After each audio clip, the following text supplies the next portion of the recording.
Ağır qarşıdan çıxdıq, gedirik Yevlağa. Arası yolun açılır. Əjdaha sonuncu kontrol məntəqəsinə yaxınlaşır. 812. İkinci yard.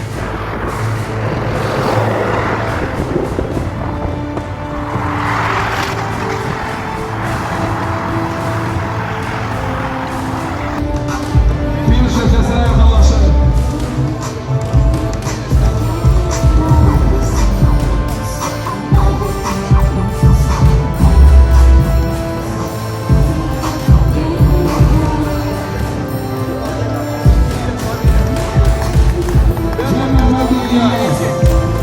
Necəsiz? Əla, çox yüksək əhval-ruhiyyədə özümüzü inandıq, gəldik.